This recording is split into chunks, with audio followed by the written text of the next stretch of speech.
Hello, I'm Carrie Buxton, a partner at Brown Advisory, and I'd like to welcome you to Thinking Aloud, a Brown Advisory podcast about the ideas that change how investors think and why that matters. The quality of investment outcomes is driven by the decisions behind them.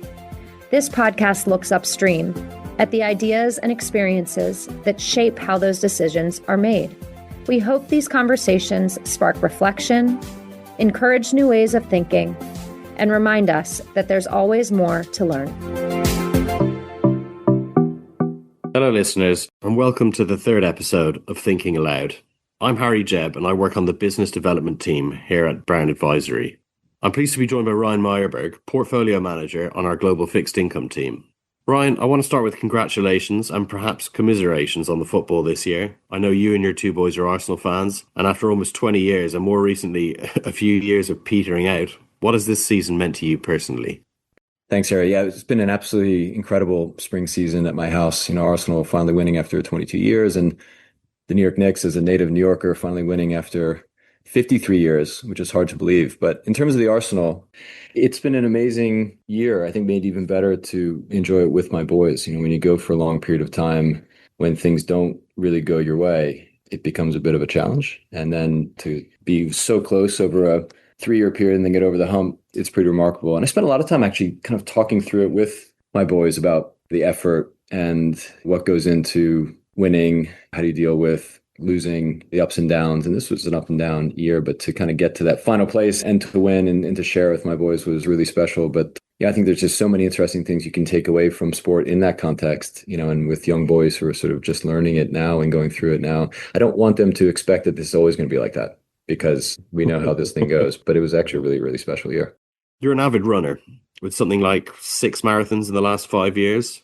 But what many people probably don't know about you is that you were also a very accomplished lacrosse player. You won a national championship with the University of Virginia, then went on to win a European championship representing England. And I think sport has real resonance when it comes to investing and building high-performing teams, which is something you know very well.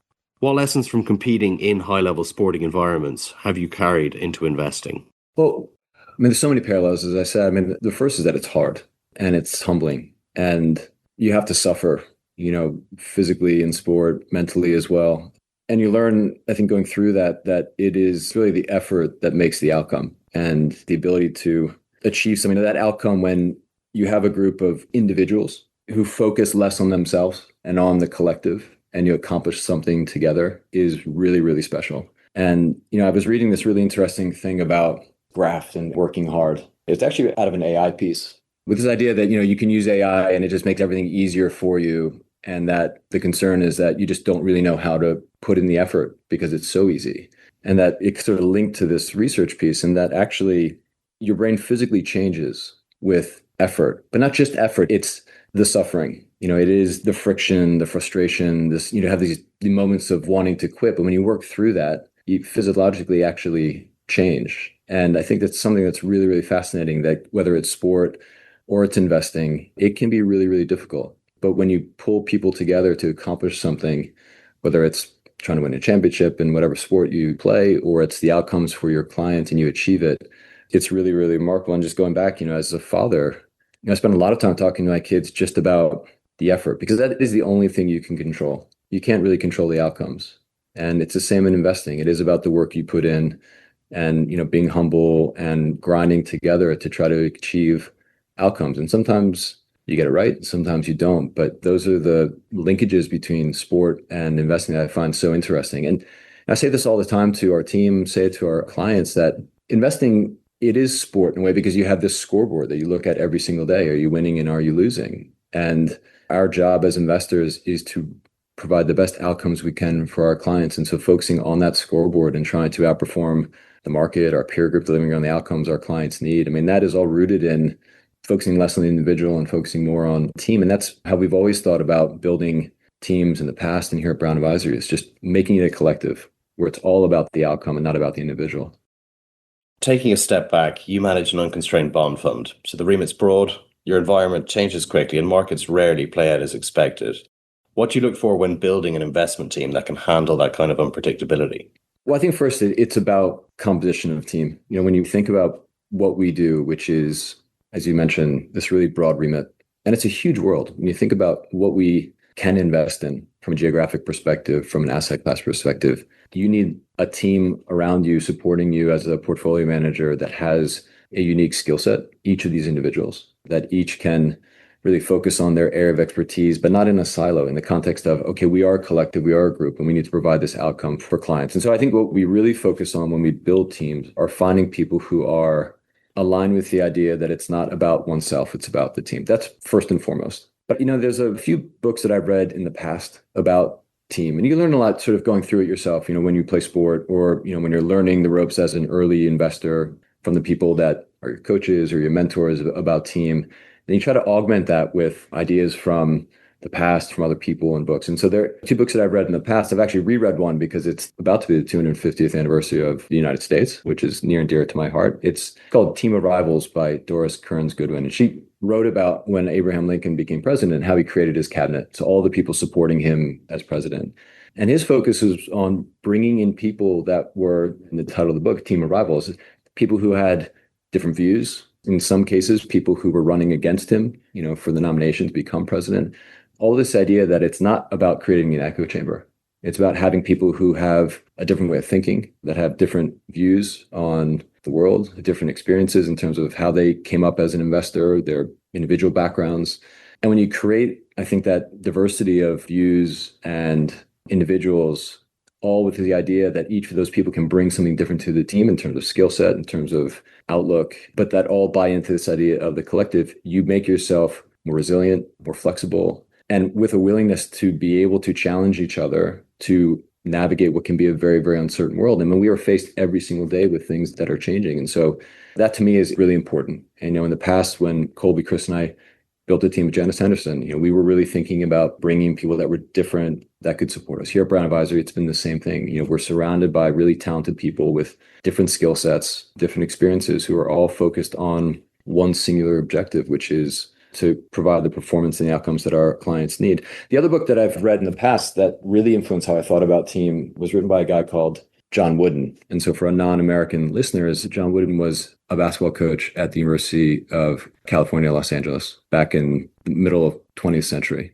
and won 7 national championships in a row. But he was this very calm and composed guy on the sideline, which when you look at most coaches and managers today on the touchline of football, and you speak about Mikel Arteta, great energy, but all these guys, it's always this very, very relaxed, because he had this idea of a pyramid of principles. And foundationally, it was really just about loyalty, cooperation, enthusiasm, industriousness, friendship. If you can solve for that, and with all the other things that go into this pyramid, the idea of effort built on those foundational principles of just being a team, then you can have the outcomes that you want, and then you can compete. And I think about that every day with our team, which is, we have this foundation of loyalty and trust. And with that comes the ability to challenge each other. And that's really important in terms of what we do, to have anyone on the team be able to say to me or anybody else, look, I hear what you're saying, but I have a different view. And let's challenge that. Let's stress test our assumptions in terms of how we build portfolios and take views. Can you maybe unpack that further? I mean, you mentioned challenge, flexibility, and sort of talent of the team, but given how broad your remit is, they obviously have to have real responsibility and agency. Could you maybe sort of try and help bring to life and explain how the team's different inputs can come together to shape final portfolio decisions and positioning? Well, I think we're going through that right now. It's June of 2026, and we are in the throes of this existential moment in the Middle East with this conflict in Iran and what it means for energy markets, et cetera. It is incredibly impactful in terms of the macro environment. And there's so many different moving parts. And what I have found really interesting is that as we sit down as a team, we talk about this scenario, what it means for markets and outcomes, that all of these different members of the team are bringing their experience and their specialties to the table in terms of helping us to decipher and to understand what's happening. So for example, we have an analyst who has spent a lot of time in energy markets and really understands the plumbing of how strategic petroleum reserves work. They're basically big salt caverns in, say, America that are filled with oil, and you have to pump water in to draw the oil out. And there's a limit to how much you can take out before the water starts to break down the salt in the caverns, which oil doesn't do. And so trying to understand like these nuances of how countries draw down reserves and also analysts who are talking about, the pass through to plastics and other derivatives of oil, what it means for prices and potentially inflation. And that feeds up to how we think about monetary policy for central banks. And will they hike rates? Will they not? Will it be a shock to growth? So you have all these different people who are not necessarily focused on the macro all the time, but that have these very unique skill sets in terms of understanding sectors and industries like energy and consumers and chemicals and plastics that can help us really understand with their views and their experience to kind of pull all those pieces together to navigate, which is one of these moments that feels very, very existential. And I've said this to investors a lot over the last, call it 3 to 4 months, which is you have these moments of time. And a mentor of mine told me this. He's like, look, every year in macro investing, you might have 1 or 2 big themes that you have to get right.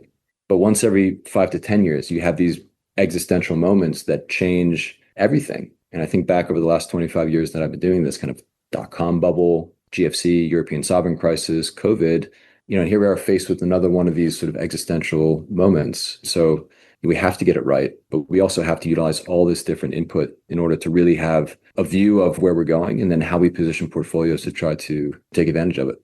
So with a top-down approach, you have to put a clear view on the table, which takes a high level of conviction, especially in moments that can feel almost existential for markets, as you've just mentioned.